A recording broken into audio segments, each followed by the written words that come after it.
బయట నుండి వచ్చిన సెకండ్ రోజు వచ్చేసి నడిచిపోయి మీటింగ్ అడ్రస్ చేసే పరిస్థితికి వచ్చాడు. కాబట్టి దానికి ఎంత పోలికుందో దీనికి ఎంత పోలికుంది. రాజగోపాల్ నిమ్స్కి రావడం చాలా సాధారణమైన విషయం, మెరుగైనటువంటి చికిత్స కోసం వచ్చినటువంటి విషయంగా తులసిరెడ్డి గారు తేల్చారు. ఇదే విషయం మీద మాజీ మంత్రి శ్రీ రామిరెడ్డి దామోదర్ రెడ్డి అవుతున్నారు, వారి మాటలో విందాం. మరి ఈ రోజు ఇంత హై డ్రామా వెనక ఎవరున్నారో మనం దీన్ని పూర్తిగా విచారణ చేయాలి. మేము హైదరాబాద్ లో అని నిమ్స్ హాస్పిటల్ ఆరోగ్యం చేసుకుంటే మీ అభ్యంతరం జరపడం లేదు. ఆయన ఎక్కడ ఇష్టం ఉంటే అక్కడే, కానీ హైదరాబాద్ తప్ప తెలంగాణ ప్రాంతంలో తప్ప ఎక్కడికైనా పోతే ఆయన సంక్షేమంగా ఉంటారు, క్షేమంగా ఉంటారు. ఒకే పార్టీకి చెందినటువంటి ఇద్దరు నాయకులు, రెండు ప్రాంతాలకు చెందినటువంటి నాయకులు పరస్పర భిన్నమైనటువంటి విరుద్దమైనటువంటి ప్రకటనలు రాజగోపాల్ గారు నిమ్స్ ఆసుపత్రి రావడం మీద చేశారు. నరసింహరావు గారు మీకు ఏమనిపిస్తుంది? ఒకటి, సాధారణంగా మెరుగైనటువంటి వైద్యం కోసం ఒక సాధారణ పౌరుడు ఎవరైనా సరే వచ్చారు, అది చాలా మామూలు విషయంగా తులసిరెడ్డి గారు చెప్పారు. అయితే హైదరాబాద్ ఆయన బాగుండాలి, ఆయన ఆరోగ్యం బాగుండాలి, మంచి చికిత్స పొందాలి, కానీ హైదరాబాద్ తప్ప ఎక్కడికైనా వెళ్ళడం పర్వాలేదు, కానీ హైదరాబాద్ రావడం అభ్యంతరకరం అని చెప్పి అదే పార్టీకి చెందినటువంటి దామోదర్ రెడ్డి గారు అంటున్నారు. అంటే రాజశేఖర రెడ్డి గారు చనిపోయారు, ఆయన పూర్వం చెప్పిన మాటలు అప్పుడు వ్యతిరేకించాం. ఇలా మాట్లాడతాయంటే, ఇంత ఘోరంగా మాట్లాడతాయంటే అనుకున్నాం. హైదరాబాద్ వెళ్తా వీసా కావాల్సి వస్తే, మీకు తెలంగాణ వెళ్తా వీసా కావాల్సి వస్తే ఆయన కర్నూలులో చెప్పారు. ఆ పరిస్థితులు మీరు తీసుకొస్తున్నారు, ఆ కాంగ్రెస్ వాళ్ళు తీసుకొస్తున్నారు. ఆయన హైదరాబాద్ తప్ప తెలంగాణ తప్ప ఎక్కడికైనా వెళ్ళొచ్చుంటే ఈ తాలిబానిజం, ఇది రజాకార ఉద్యమంలాగా చేస్తున్నారు. ఇది ఇప్పుడు తెలంగాణ ఏర్పడ్డా పైన ఎవరైనా రావచ్చు, దాని కాదంటే ఎవరికి అర్హతుందండి? ఎవరికి అర్హతుంది అసలు? ఇది భారతదేశం నుంచి విడిపోతున్నారా? ఎవరు రానివరా? వీసాలు ఇస్తారా? ఏంటిది? What nonsense is this? అది చాలా వారికి ఎందుకు అభ్యంతరకరంగా కనపడిందంటారు? ఇప్పుడు ఆయన సమైక్యంగా ఉన్నాం, అన్నదమ్ముల్లా కలిసిపోవడం అంటే రెచ్చగొట్టడం అంటది. ఇప్పుడు వీళ్ళు సెటిలర్స్ వలసవాదు, ఆంధ్ర బాగు అంటే అది చక్కగా ఉంటాం, ఇది రెచ్చగొట్టడం. అన్నదమ్ములా కలిసి ఉన్నాం, అంతకుమించి అతను ఎప్పుడు కూడా అంతకుమించి ఏది చెప్పలా.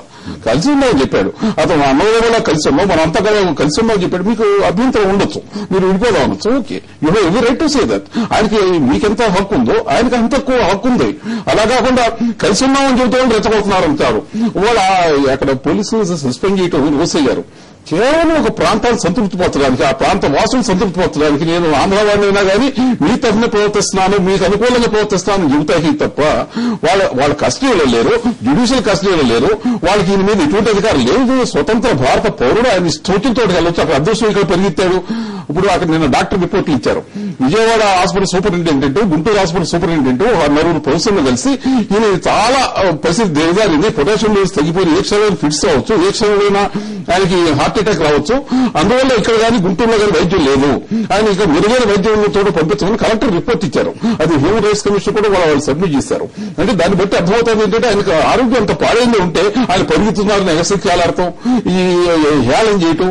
ఆయన ఆరోగ్యం డాక్టర్ చెబుతారో ఆయన వారికి బాగుందో లేదో, ఇక్కడ వీళ్ళు చెబుతారా? వెంకట్ గారు సార్, నరసింహరావు గారు చెప్పినట్టు తాలిబానిజం కానీ ఇంకోటి కానీ కాదండి.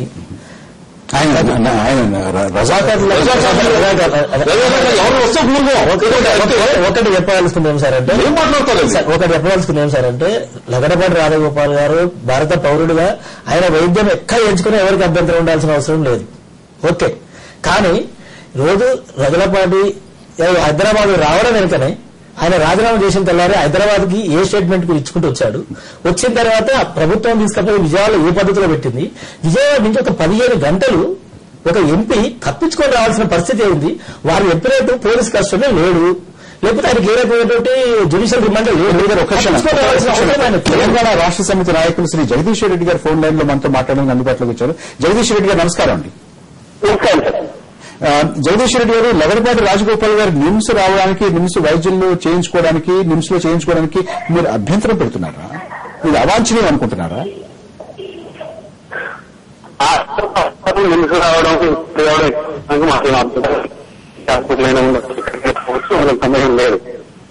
కానీ ఇక రాజగోపాల్ గారు ప్రవర్తించిన విధానం, అది ఇప్పటికే రావాలని చెప్పేసి ఆలోచించడం, అది వెనకాల ఉద్దేశం ఏంటి తెలుసుకోవాల్సి కూడా ఉంది అందరికీ కూడా. హాస్పిటల్లో ఉన్నా ఎక్కడున్నా తెలంగాణ వారికి అవసరం లేదు, చెప్పారు. రాజగోపాల్ గారు చీఫ్ ప్రాక్టీస్ జగదీష్ రెడ్డి గారు మీ వాయిస్ బ్రేక్ అవుతుంది, మళ్ళీ కనెక్ట్ చేస్తే బాగుంటుంది అనుకుంటే స్పష్టంగా లేదు కదా. జగదీష్ రెడ్డి గారు దయచేసి ఒక్కసారి డిస్కనెక్ట్ చేసి మళ్ళీ కనెక్ట్ చేద్దాం, ఒక్క క్షణం దయచేసి. నరేంద్ర రెడ్డి గారు మీకేమనిపిస్తోంది? ఒకటండి, వివాదం అవ్వాల్సినటువంటి అంశమేనా ఇది? ఒకటండి, వివాదం కావాల్సిన అంశం కాకపోవచ్చు, కానీ ఇక్కడ ప్రధానంగా మీరు 10వ తేదీన రాజగోపాల్ గారు రాజీనామా చేసిన దగ్గర నుండి హైదరాబాద్ శంషాబాద్ ఎయిర్పోర్ట్ లో దిగినప్పటి నుండి జరుగుతున్నదంతా కూడా, ఎందుకంటే ఏదో ఎవరినో కించపరచాలన్న విషయం కాదండి. ఇక్కడ ప్రధానంగా దాని ఉన్న ఉద్దేశం ఏంటిదనేది స్పష్టంగా అవపడుతున్నది. ఏదో రాజకీయ లబ్ది కోసం ఆయన విజయవాడ నుంచి బయలుదేరి హైదరాబాద్ వచ్చి నిజాంస్ కు రావడం వెనకాల దురుద్దేశం ఉందని అనుకుంటున్నారు. 100% దురుద్దేశం ఉంది, రాజకీయ లబ్ది కోసం. ఒకటండి, విజయవాడలో అతనున్న సిచ్యువేషన్ మనం చూస్తున్నాం, టీవీలలో చూస్తున్నాం. ఒక క్షణం, వారి లైన్ బాగుందట. జగదీష్ రెడ్డి గారు, జగదీష్ రెడ్డి వాయిస్ బ్రేక్ అవుతుంది. మీరు ఇంచేది అభ్యంతరం పెడుతున్నారు. నేను అభ్యంతరం పెట్టడం లేదండి. నేను ఇంతకుముందు సాయంత్రం ప్రెస్ పెట్టి మరీ విజ్ఞప్తి చేశాను, తెలంగాణ వాళ్ళందరికీ కూడా విజ్ఞప్తి చేశాను. మన వాళ్ళు ఎవ్వరు కూడా తెలంగాణ వాళ్ళు అనుకునే వాళ్ళు కానీ, టీఆర్ఎస్ పార్టీ కార్యకర్తలు కానీ, ఎవ్వరు ప్రజలు కానీ నింటి వద్ద వెళ్లాల్సిన అవసరమే లేదు, మనం వెళ్ళవద్దు అని చెప్పినాను. నేను స్పష్టంగా విజ్ఞప్తి చేశాను, టీఆర్ఎస్ తరఫున మేము విజ్ఞప్తి కూడా చేసినాము ఎవరు వెళ్ళవద్దని. అయితే దాంట్లో ప్రధానంగా ఎందుకు వద్దంటున్నామన్న విషయాన్ని, ఎందుకు పట్టించుకోవద్దంటున్న విషయాన్ని కూడా చెప్తాను నేను స్పష్టంగా. రాజగోపాల్ గారు ఇవాళ టీవీలో కనిపిస్తున్న విధంగా వారు ఉరికిన తీరు, వారు జంప్ చేసిన తీరు, వారి ప్రవర్తన మొత్తం చూసినప్పుడు ఇవాళ ఆయన జిమ్నాస్టిక్స్ చేయడానికి కూడా ఆయన శరీరం పూర్తి ఫిట్నెస్ ఉందనే విషయం చాలా స్పష్టంగా అర్థమైపోయింది. ఆయన వారం రోజులుగా నేను నిరాదీక్ష చేస్తానని చెప్పి ప్రకటించిన ప్రతి క్షణం నుండి కూడా ఆయన చేసిన హైదరాబాద్ లో ఆయన సృష్టించిన హంగామా ఇదంతా చూస్తే రాజగోపాల్ కేవలం ప్రజల్ని అట్రాక్ట్ చేయడం కొరకు జిమ్మికులు చేస్తా ఉన్నాడు, అపూల్ వేషాలు వేస్తా ఉన్నాడు, కోర్టులను ప్రవర్తిస్తున్నాడు, వేస్తా ఉన్నాడు. సందర్భంగా విజ్ఞప్తి చేస్తుంది ఒక్కటే, ఆంధ్రాలో చాలా మంది నాయకులు పోటీ పడి స్పష్టంగా ముందుకు పోవడం కొరకు చేసుకుంటున్న ప్రయత్నాల్లో భాగంగా సత్యాగ్రహాలు చేస్తా ఉన్నారు. దయచేసి మా మాట వినాలి మీరు ఒకసారి అడిగినప్పుడు. స్పష్టంగా మేము చెప్తున్న తెలంగాణ వాళ్ళకి ఏంటి అంటే, మనం ఎవరూ ఆందోళన పడాల్సిన అవసరం లేదు, ఆగ్రహానికి గురి కావాల్సిన అవసరం లేదు, ఆవేదనకు గురి కావాల్సిన అవసరం లేదు. ఎందుకు అని అంటే అక్కడ చేస్తున్న శతకోట్లింగాల్లో గోలింగం అవుతున్నాను, నన్ను అక్కడ ఎవరు పట్టించుకోవడం లేదని చెప్పేసి ఎక్కువ మంది ప్రజలను అట్రాక్ట్ చేయడం కొరకు, ఏదో ఛాంపియన్షిప్ తీసుకోవడం కొరకు చేస్తున్న పోరాటం కాబట్టి అక్కడ దాంట్లో భాగంగా అక్కడ ఉంటే మైలేజ్ రావడం లేదని చెప్పేసి ఇక్కడ రావడం ద్వారా, ఇక్కడ తెలంగాణ వాళ్ళు పెట్టుకోవడం ద్వారా, నా వైపు అట్రాక్ట్ చేసుకోవడం ద్వారా అక్కడ ప్రజలు ఛాంపియన్షిప్ కొట్టేదామని చెప్పి చూస్తా ఉన్నాడు. అందుకే మేము చెప్తా ఉన్నాం మా ప్రజలకు, స్పష్టంగా ప్రజలందరికీ అర్థమైపోయింది, తెలంగాణ ప్రజలకే కాదు అక్కడ నిజంగా ఆంధ్ర ప్రజలకు కూడా అర్థమైపోయింది. ఈయన చేసే సత్యాగ్రహం విలువ ఎంతో, దాంట్లో ఉన్న నిజాయితీ ఎంతో కూడా అర్థమైపోయింది. ఆయన ఆరోగ్య పరిస్థితి వల్ల పిల్లలు చూసి కూడా రన్నింగ్ రేస్ పోతున్నాడు, ఆయన ఎందుకు కూర్చున్నాడని చెప్పేసి అడిగే పరిస్థితి కనపడతా ఉంది. ఏ డాక్టర్లు పరీక్షించే అవసరం లేకుండానే ఆయన ఆరోగ్య పరిస్థితి సాధారణమైన మనిషి చూడగానే చెప్పగలరు. ఇలాంటి వాళ్ళు నాలాంటి వాళ్ళ కాదు, పిల్లలు కూడా చెప్పగల పరిస్థితి ఉంది. ఇక ఆయన హాస్పిటల్ పోవడం అని అంటే అంతకంటే ప్రహాసనం ఇంకొకటి లేదు. దాని దీక్ష అని మనం పిలవడం కూడా భావ్యం కాదు. దయచేసి ప్రభాకర్ గారు మీ పోటీ పెద్దలు కూడా దాని దీక్ష అని కానీ, ఆయన ఉద్యమం చేస్తున్నారని కానీ మాట్లాడితే మాత్రం సరైనది కూడా కాదు నేను భావిస్తా ఉన్నా. దయచేసి ఆలోచించాలి వ్యక్తులందరూ కూడా. ఆయన చేసే దీక్షలో ఉన్న నిజాయితీ, ఆయన జిమ్నాస్టిక్స్ చేసిన పద్ధతి, ఆయన చేసిన కుప్పిగంతులు ఇవన్నీ కూడా ప్రజల్ని ఆకర్షించడం కొరకు తప్ప ఇంకొకటి కాదు. దయచేసి ఈ సందర్భంగా మీ టీవీ ద్వారా మా ప్రజలను కూడా విజ్ఞప్తి చేస్తా ఉన్నాం, తెలంగాణ ప్రజలకి, తెలంగాణ వాడుకు టీఆర్ఎస్ కార్యకర్తలు కూడా ఎవరు కూడా నిందితులకు వెళ్ళకండి, ఇంకోవైపు వెళ్ళకండి. ఆయన చేస్తుందే మనం ఉద్యోగం వేయడం కొరకు, అక్కడేదో ఛాంపియన్షిప్ కొట్టడం కొరకు, ప్రజలను అట్రాక్ట్ కొరకు చేసే ఈ కోటి వేషాలకు మనం ఎవరు అట్రాక్ట్ కావాల్సిన అవసరం లేదు. దయచేసి ఎవరు వెళ్ళవద్దని కూడా మీ టీవీ ద్వారా కూడా మేము విజ్ఞప్తి చేస్తా ఉన్నామండి. జగదీష్ రెడ్డి గారు ధన్యవాదాలు మాతో మాట్లాడినందుకు. నరేంద్ర రెడ్డి గారు మీకు ఏమనిపిస్తుంది? ఆయనేమో మేము అప్పీల్ చేస్తున్నాం, ఎవరు వెళ్ళొద్దంటే మాకు అభ్యంతరం లేవని చెప్తున్నారు. అదంతా కూడా ఒక ప్రహాసనంగా జనం అర్థం చేసుకుంటారన్నారు. కానీ అక్కడ ఉన్నటువంటి పరిస్థితి, అక్కడ వచ్చినటువంటి గుమ్ముకుంటున్నటువంటి వారు చేస్తున్నటువంటి నినాదాలు ఇవన్నీ కూడా ఆయన అక్కడ రావడం అనేది అభ్యంతరకరమైనటువంటి చాలా స్పష్టంగా కనపడుతుంది మనకి. ఈ సందర్భంలో క్షమించాలి నరేంద్ర రెడ్డి గారు, తెలుగుదేశం వారిని కూడా అడగాలి. ఇప్పుడు వాళ్ళు అసలు హైదరాబాద్ వస్తాకి మా ఆంధ్రులు కానీ వాళ్ళని సెటిల్స్ భావిస్తారా, వలసవాదంగా భావిస్తారా, వాళ్ళు కూడా బయటకు పొమ్మంటారా? హైదరాబాద్ ఎవరన్నా వాళ్ళు వస్తారు, అంత దూరం వచ్చిందంటారా మీరు? అంటే తెలుగుదేశం కూడా భావిస్తారు. ఇప్పుడు వాళ్ళు అంటున్నారు, టీఆర్ఎస్ వాళ్ళు అంటున్నారు, కాంగ్రెస్ వాళ్ళు కూడా అంటున్నారు, మీ తిరుమల కూడా అంటున్నారు రాకూడదని. తెలుగుదేశం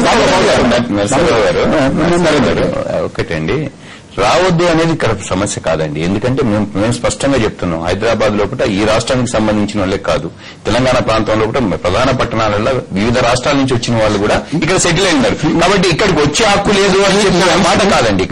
ఈ అంశం మీద ఎందుకు వివాదం చేయాల్సినటువంటి అవసరం? వివాదం చేస్తున్నది రాజగోపాల్ గారండి. ఇక్కడ వివాదం చేస్తున్నది రాజగోపాల్ గారు. ఎందుకంటే ప్రధానంగా ఏదైనా కాదండి, మీరు ఇక్కడ కాదండి, మీరు ఇప్పుడు కేసీఆర్ గారు పోయి విజయవాడలో మేము ట్రీట్మెంట్ తీసుకుంటామంటే కూడా సేమ్ సిచ్యువేషన్ రావచ్చు. ఎందుకంటే ప్రాంతాల మధ్య వైషమ్యం పెరిగటానికి ఇవాళ కాంగ్రెస్ పార్టీ ప్రధాన కారణం. ఏంటంటే అన్నదమ్ముల యొక్క విడిపోయే పరిస్థితిని కూడా మీరు చెప్పే దాంట్లో 2 అంశాలు అర్థం చేసుకోవచ్చు. ఒకటి, రాజగోపాల్ గారు ఏదో మనసులో ఉద్దేశం పెట్టుకుని ఇక్కడికి వచ్చారు, ఆయన వైద్య నిమిత్తం రాలేదు అని మీరు అనుకుంటున్నారు? వైద్య నిమిత్తం రావచ్చండి, వైద్యం చేసుకునే రావచ్చు, వైద్యం చేసుకుని తప్పు పడతలేం. కానీ దాని వెనుక ఇవ్వాలి నిజంగా వాస్తవం రెడ్డి గారు మాట్లాడారు. దురుద్దేశం ఉందంటారా మీరు? దురుద్దేశం అనే దానికి మనం ఆ వర్డింగ్ ఏమైనా కానివ్వండి, ఇవాళ ఏంటంటే ప్రధానంగా అతను చేస్తున్న దాన్ని ఇంతకుముందు జగదీష్ రెడ్డి చెప్పినట్టు కూడా వాస్తవంగా ఆంధ్ర ప్రాంతం, రాయలసీమ ప్రాంతంలో కూడా చాలా మంది ఎమ్మెల్యేలు, తెలుగుదేశం కావచ్చు, కాంగ్రెస్ కావచ్చు, ప్రజారాజ్యం కావచ్చు, అందరూ కూడా నిరాదీక్షలు చేస్తున్నారు. వాళ్ళు 8వ రోజు 9వ రోజు జరుగుతున్నాయి. వాళ్ళందరిలో కూడా తాను ఛాంపియన్ కావాలని స్పష్టంగా అవపడుతుందండి. తాను సమైక్యాంధ్రకు ఛాంపియన్ కావాలనే ఒక ఆలోచన అతనికి అవపడుతున్నాయి. స్పష్టంగా మీకు ఇష్టం లేదా? తప్పనేది కాదండి, దానిలో అది రాజకీయ దురుద్దేశం అండి. దానికోసం ప్రాంతాల వారిగా రెచ్చగొట్టడానికి, అతనికున్న ఆరోగ్య పరిస్థితుల్లో కూడా విజయవాడలో ట్రీట్మెంట్ దొరకదని కాదు, హైదరాబాద్ లో తీసుకోవద్దని కాదు, కానీ వారి ఇక్కడ వాళ్ళ హాస్పిటల్లో కూర్చొని కూడా ఈ ప్రాంత ప్రజల మీద కూడా రెచ్చగొట్టే విధంగా మాట్లాడేస్తుంటే అది తప్పని మేము మాట్లాడుతున్నాం. నేను ఇక్కడికి వచ్చాను, ఈ ప్రాంత ప్రజలందరూ అన్నదమ్ములేము, మేము కూడా ట్రీట్మెంట్ తీసుకుంటామని మాట్లాడే విధానంలో కూడా మాట్లాడితే కరెక్టే. కానీ రెచ్చగొట్టే విధానంగా మాట్లాడుతూ ఇవాళ నేను వచ్చి ఇక్కడ ట్రీట్మెంట్ తీసుకుంటా అని చెప్పి నీ ఉద్దేశాన్ని ఇక్కడ ప్రజలు తప్పుపట్టే విధంగా ఉన్నది. ఇప్పుడు మనం చర్చను ముగించుకోవడానికి సమయం అయిపోయింది. నరసింహారావు గారు, వెంకట్ గారు, నరేందర్ రెడ్డి గారు, మనతో ఢిల్లీ నుంచి ప్రత్యక్ష ప్రసారం ద్వారా మాట్లాడినటువంటి పార్లమెంట్ సభ్యులు శ్రీ కావ్య సాంబశివరావు, అలాగే తెలంగాణ రాష్ట్ర సమితి నాయకులు మనతో ఫోన్ లైన్ లో మాట్లాడినటువంటి శ్రీ జగదీశ్వర్ రెడ్డి గారికి అందరికీ కృతజ్ఞతలు. నమస్తే ఆంధ్రప్రదేశ్.